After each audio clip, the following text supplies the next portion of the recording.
Welcome to the intersection of technology, cybersecurity, and society. Welcome to ITSP Magazine. Knowledge is power, now more than ever.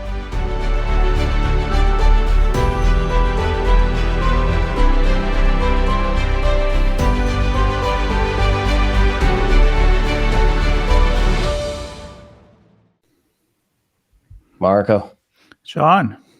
I feel like the autonomous car needs a boost of energy to get us all the way to Toronto. Oh, you're gonna have to stop a few times. That's for sure. That's right. I think we have to pause along the way to kind of re-energize and refocus on how we're getting from that new point in time to where we're going. Of course, I'm joking. Can we not take the car for once? I was thinking to use a time machine to go there. You want a time machine? We can do that for sure. Couple of kicks and I think that requires twice as many stops though. Yeah, and I think plutonium or something like that to make it work. All right, we'll figure it out. Imagine if the plane had to stop 4 or 5 times. I guess that's what layovers are for. Anyway, I digress. There may be a lesson in my rambling. We'll see how we get on with this conversation. We're on the road, quote unquote, to SecTor, a Black Hat event in Toronto, where, of course, bright minds and cool people come together to talk all things cyber. And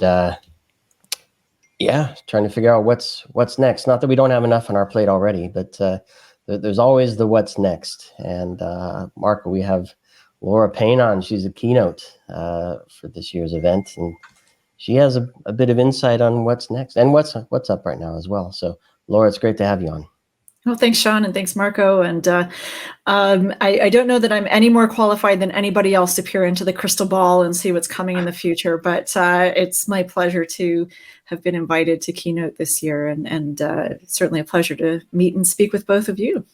Well, it's never too late to talk about the future. That's what we do anyway. And it's then the end of the year arrive and everybody comes with a prediction. So especially us doing podcasts, that's usually is that time of the year, right? Mm-hmm. Yes, the prediction season is upon us. But isn't our job, and especially your job, our job is to share the prediction eventually, or isn't like people and professional in the industry to always foresee somehow the future at any given time? Well, and especially in this industry, right? When what we're doing is trying to protect and defend against what's coming and be prepared for when and if that bad day happens, and how we can minimize the risk and the impact if that does occur. So absolutely. Yep. I love it. But before we get into predicting what might happen, let's look at the past, and more specifically your past, Laura. What you've been up to, where you've come from, how you've arrived at this point. It's not easy getting speaking gigs at some of these events, so congratulations for that. Tell us a little bit about your journey and this particular topic. Why this? Why now? And tell us about that. Sure. Well, the last almost 3 years now, I've been working in consulting with a number of companies of various sizes and industries. And I had, prior to that, worked in a large financial institution here in Canada for nearly 20 years in a number of different roles. About just over 10 of those years were specifically security roles. And seeing the amount of possibility in that sphere for growth and change. And in a financial institution, of course, that's an organization that does take security pretty seriously. It's part of their core offering to a customer is that they are more secure from a financial perspective than keeping it in a mattress in your bed.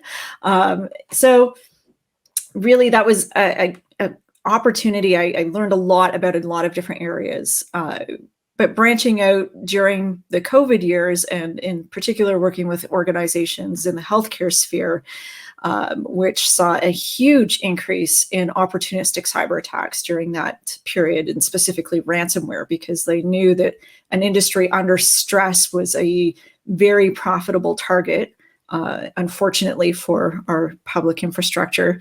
But it was a really interesting place to be working in that period of time, and just seeing the dynamic of how the environment was changing. And alongside of that, specific to speaking at SecTor, I've been involved with SecTor. I first spoke there in 2014 on risk management and quantifying risk. And then I've been part of the advisory committee for some period of time as well. And it's just a real honor that they reached out to me to consider keynoting this year and sharing some of that experience that I've accumulated over time, but using it to try to look forward and not just look back. Well, that's good. I'm curious what qualifies you to foresee the future in a certain way. You know what? I don't know that anybody is qualified. They don't have a credential in crystal ball gazing. Unless you go to some school that I know exists in the fantasy world, then maybe you get that. Yeah. I haven't been to Hogwarts lately. But I think where my perspective is maybe different from what other folks have is just that I have now seen all scale of organizations, from large to the small, online, bricks and mortar, established startups, working across a number of industries, and seeing the change. I'm excited about what's coming in some spheres. I am terrified of what's coming in other spheres. It's just, kind of what's coming down the pipe, and happy to talk about it. Right. And I'm told I have a weird sense of humor and a way of talking about things that people enjoy, but that's neither here nor there. This is the place to bring it, because, we are kind of weird ourselves. So let's do it. No, so I don't know, Sean, do you want to know about AI? What is that you want to know about? Well, I think there are two ways to look at the future, right? And one is to have no idea about anything and just fantasize about what might be possible. But then the other is to look at data and past events, a bit at history, and understanding how people and machines work, and analyze that to say, this is likely what's going to happen. So, and then of course, if you predict the future, what are you going to do with that information? Hopefully you're going to make some decisions that help you prepare for that future, whatever it looks like, or perhaps do something different to change the future to be more like what you want. So, Laura, the reason I say all of that is, how did you arrive at what you want to talk about this year? I don't want you to give anything away. We want people to come sit in the room with you and soak it all in and laugh alongside, hopefully not at, but alongside you, and partake in what you're going to be sharing. So what does that list look like, or what are the topics look like, and how did you arrive there? Yeah, I'll start with the how did I arrive at it question, which really was, chatting with the folks at SecTor about what was going to be relevant for the Keynote audience, and, where are people's heads at? And I think it's a reflection of sort of the anxiety that people have in general right now about what's coming. Not that a keynote about what's coming is particularly unusual, but there was really, that kind of drive to say that this is where people really are trying to put some focus and attention. Part of it's the time of year as well. So, there was a piece of that. And, from a topic perspective, I'm still refining. I would put it that way. So I could tell you something now and it might not even make it in my final cut.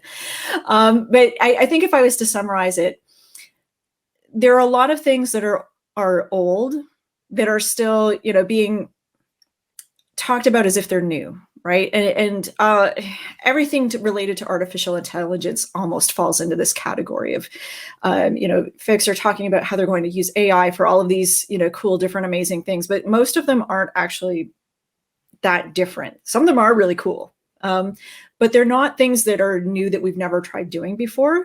We just didn't have tools to enable us to do them as quickly as we did before. So that's definitely going to be, part of my recurring theme is that 2024, I don't think is going to be groundbreaking in the sense of what we do, but I think we'll see significant change in how people go about it. And then I think the other piece is being resilient to that change. So Sean, you mentioned, you can look at the future as just not even really, trying to predict, just being prepared. And I think the way as a professional in almost any field, but especially for security practitioners to approach that, if you would rather not try to predict, is to be prepared, right? From a resiliency perspective, how do you prepare yourself personally to be able to deal with whatever kind of comes down the pipe at you. And then a third piece I'll throw out there is just, there are some things that we do actually know will happen in 2024. So we'll touch on some of those quickly just to make sure that it is foremost in people's minds what's coming as they're looking ahead at the year and to, at least take those things into account.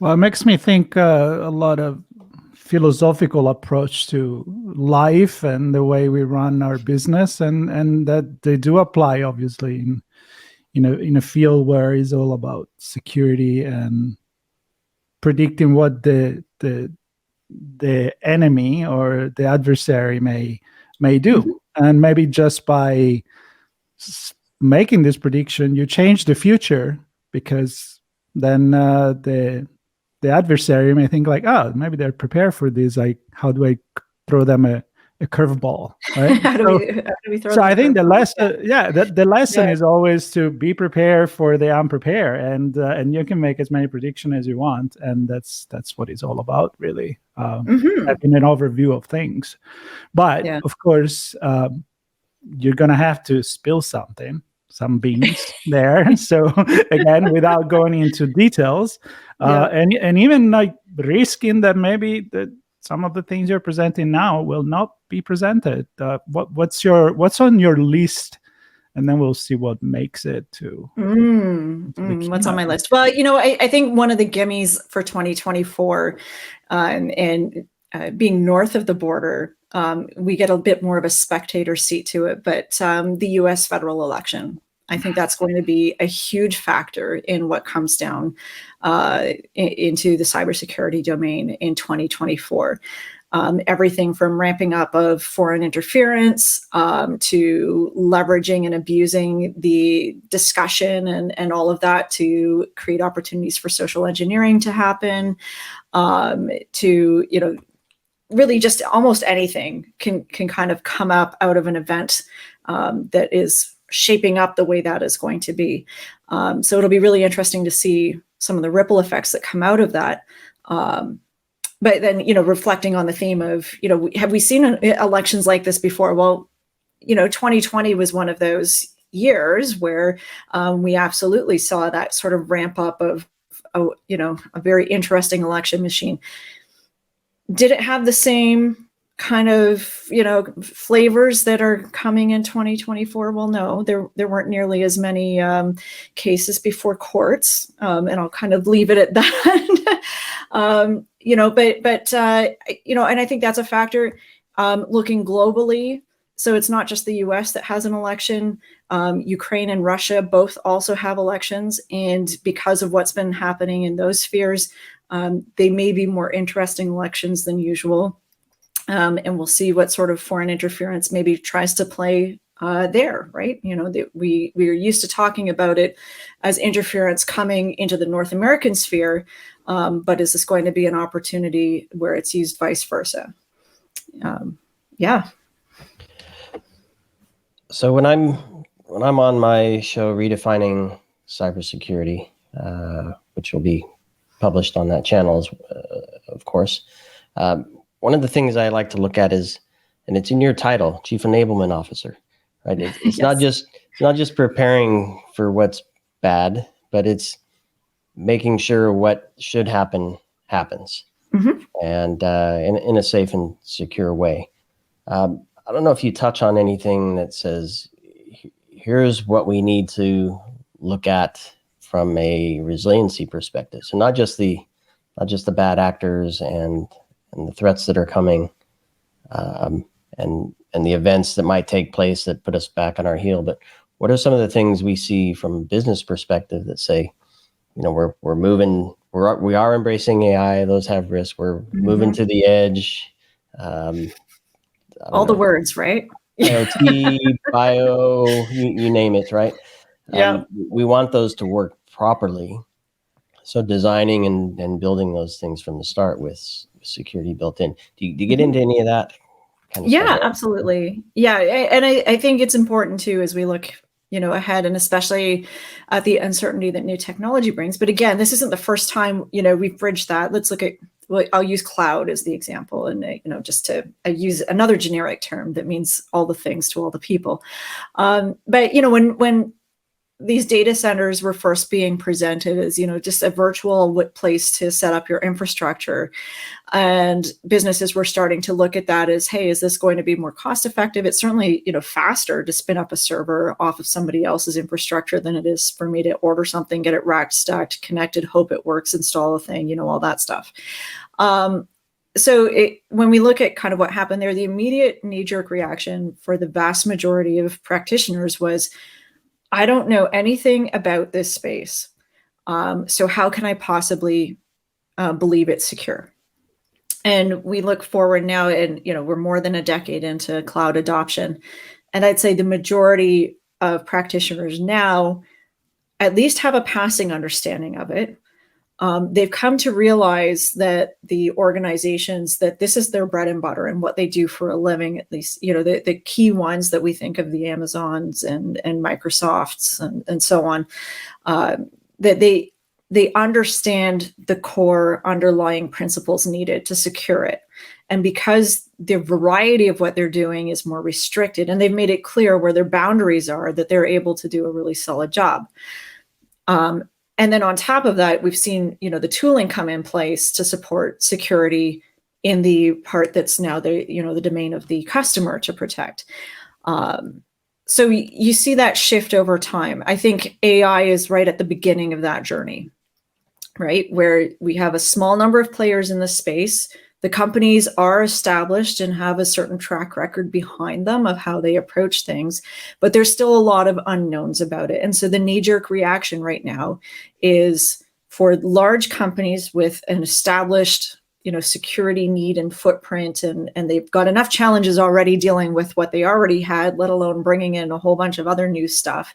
The knee-jerk reaction is shut down access, limited, very controlled potential pilots, right? Maybe some, niche areas of the business when we talk large enterprise. And on the other hand, your startups, your small businesses that are very flexible, very open-minded, are just jumping in with 2 feet. And a lot of them weren't thinking about security in the first place, let alone, now when they're kind of experimenting with these new technologies. So we're seeing that same kind of dynamic start to play out, I think, in the AI sphere. Really interesting timing as well. I thought that the risk paper from NIST happened to be ready. And I think it was coincidence in a sense, right? Like, I don't think anybody really could have timed it the way it was on purpose, just because of the lead up time it takes. But that paper came out right at the same time that ChatGPT was exploding with its free usage tier, and just it capturing the imagination of a huge audience of people globally. So the thinking around how to manage risk has started, in a good place. At least there's some published works that have come into play. And then forget regulation. I mean, so in Canada, they are starting to put in place some work around that. But I know how regulation around security already is, and how it is very challenging for lawmakers to keep up with meaningful regulation. And I suspect AI is only going to be worse. Fun. Now, I like something you said at the beginning, which is it's kind of like every year you make the prediction, and it's really not that different. And I heard this from my good friend Matthew Rosenquist. We always have fun with him in doing the prediction, but we do it in a funny way, knowing that it's just because we have to do it. Maybe the audience expect that, but then it's kind of the same thing. It's just with different tools, right? So I'm curious to know if, from your perspective, this conversation about generative AI, you mentioned small, medium businesses, enterprise as well, wouldn't somehow at least make it easier, not easy, but easier for smaller organization to do something at the basic level of security, while we know that the large organization, they're still going to try to be ahead, way ahead. But that gap maybe reduce a bit. Yeah. Well, I think small companies definitely have the advantage with adopting generative AI early on, right? And finding uses for it that are meaningful and actually make a difference for their business.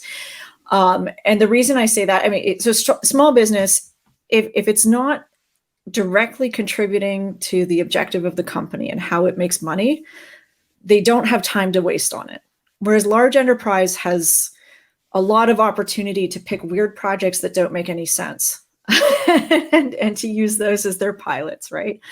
It's the luxury of having, that capacity in a company to do an experiment in weird and interesting places.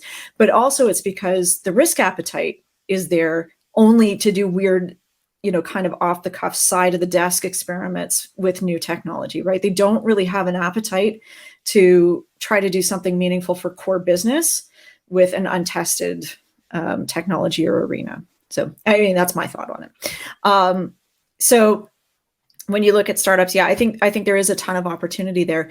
I think where it will be very, where you'll see a division is those who are using it as a supporting service. So for example, amping up their sales ability through having better scripting written by something like ChatGPT, and really learning how to drive, the easily available tools to support them, versus companies that are going to build their services off of AI, and they're really going to not just use existing services, but they're going to be leveraging them into making new and different kind of products. They're going to be innovating on top of it, not just using it, the service that's available.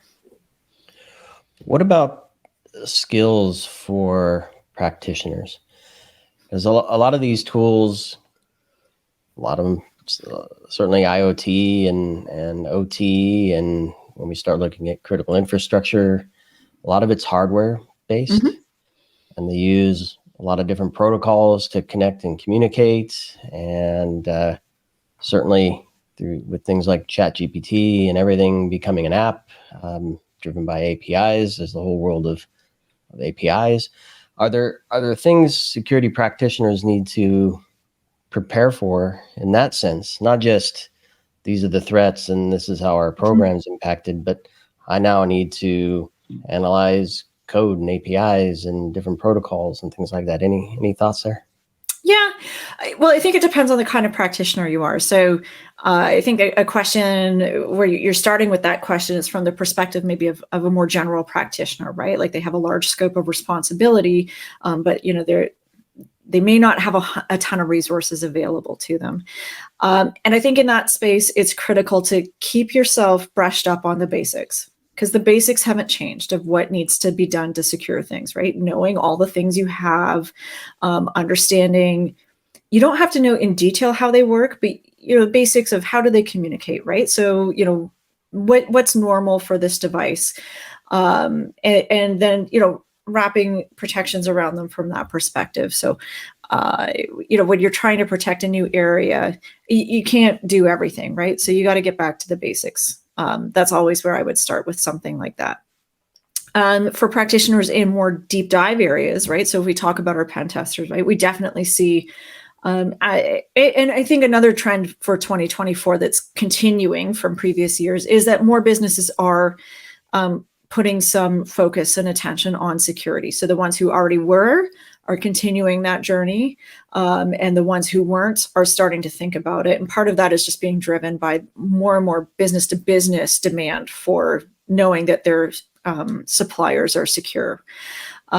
So what that brings then is for those practitioners, seeing, say, more manufacturing, for example, getting into looking at how should they be securing those areas. They invested in the IoT, and now they're hearing, right, all the at the conferences about manufacturing, they're all hearing about how IoT is a prime target. And if it's the lifeblood of your company that you've now, invested in this computing resource for somebody who's, say, a penetration tester, making sure that you're prepared for how do you speak to, companies like that about testing, their infrastructure. Critical infrastructure is only going to continue as a increased area of attention and focus and investment for security. So similar there. Doesn't mean the other stuff's going away, right? Web apps, mobile app pen testing, that's all still relevant, right? Being able to test your APIs and all of that, that's still there. So, I mean, it's an expanding field. And the other thing I would really love to see, so if I was making, a prediction that was what does Laura wish would happen, I would love to see a continued trend of IT professionals becoming more conversant in security, because I think the call to have so many security professionals doing all the security, I think that's a trend that's got to start fading out in exchange for we need more IT professionals who understand security, and then security professionals are there to augment and bolster their resources. Wow, you kind of really make me think about this recurring. I mean, we always need to look at the history to predict the future.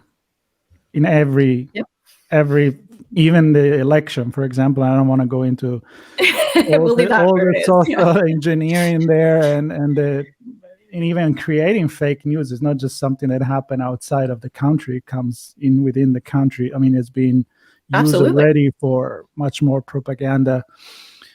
But I see it as what you said. You mentioned IoT. Nothing really goes away. We're just adding another layer on top of that. But the way that many times marketing present it is there's the buzzword, and it's almost make it look like, well, everything else is being taken care of. Now we got to worry about this. The truth is that, it's still there, right? Absolutely. So the prediction is buckle up. Pile it on.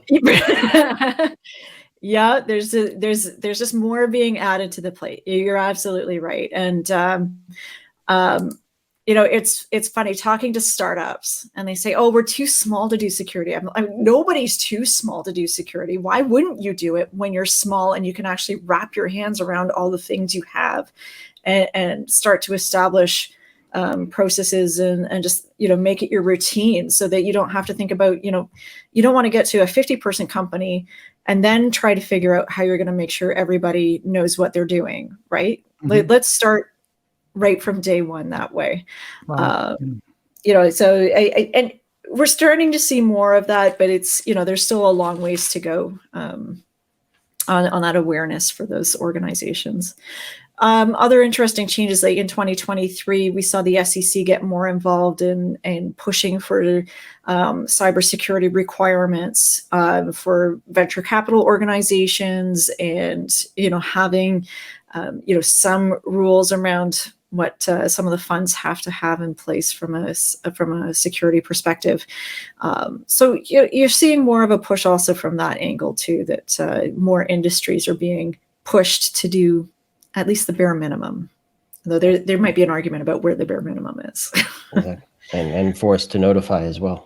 when the and that's usually where it starts, right? Is the regulators usually start with enforcing, requirements to report, and really, putting some meaningful penalties in place for not reporting. But that's a very reactive stance, unfortunately. Yeah, that's a whole another conversation as well. I'm going to say I think it's going to be easier to predict the future than it will be to predict the past. I'm saying misinformation and disinformation. It's going to be easy to change what happened and easier to see and make sense of it. Or history is going to be rewritten. Want to go 1984? I can go. Exactly. Controlling the past, present, and the future. I think that's a really fair statement. That communication really does shape, certainly when it comes to human outcomes, right? Communication and what messages are getting through really do have an impact on what does happen. I'll use polling as an example, right? So when the polls come out and the closer you get to the election, there are a number of elections you can look at historically where the stronger the polls were in favor of one candidate winning, especially in a two horse race, the more likely it was that the poll would be wrong, because what it did was incentivize people. Well, this is my theory anyway. It incentivizes people who see that they're going to be on the losing side to get out and make the change that they want to see. So it's really interesting. In other words, the human brain is always a key factor. Our desire to be adversarial is not to be underestimated. Yes. How can we harness that for good? That's the question. Yeah. Well, we start by having conversations like this and sharing stories on a stage like you're doing at SecTor, and engaging with the community, and hopefully that's all happening. And I'm thrilled to have this conversation with you, Laura, and to have you on the show. Really, really appreciate it. And Marco, what do you think? Time machine time? It's time machine, but it also go back and rewrite history. We left so many possible conversation to start, and of course we have limited time, so we're gonna call it off. But I mean, I would love to dig deeper in the future about some of this conversation, even election. It would be perfect for a more societal view of things. And again, it's a lot of thinking, and I love that. That's why we do have this conversation. That's why conference and events like the one that SecTor and many others are for. Put together people, absolutely, idea, theory, thesis, and kind of maybe become a little bit what we are not used to as human, which means proactive instead of reactive. And that's the lesson right there. Absolutely. So excited for your talk, which Sean is going to be when? Yeah, it's going to be Thursday morning, 9 a.m. Eastern. And I really appreciate the opportunity to come on and chat with you guys. And I think what you said about communication is so key, right? We can work together and solve a lot of problems if people come together and honestly ask questions and discuss and come with an open mind, not to just convince other people, but also to potentially be convinced. So we'll see what comes. The two words, honest and open. I latched onto those.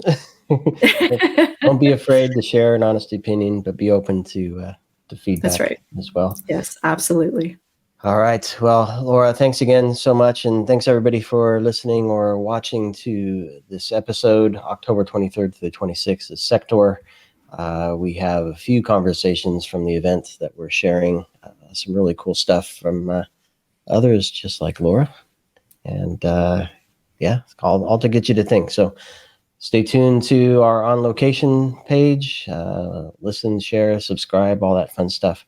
Thanks, everybody. Awesome. Thanks.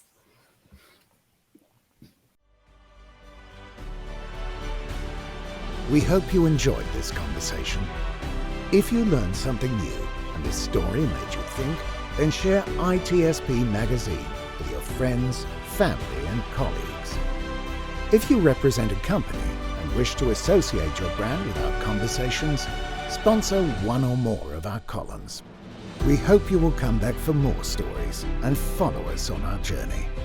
You can always find us at the intersection of technology, cybersecurity, and society.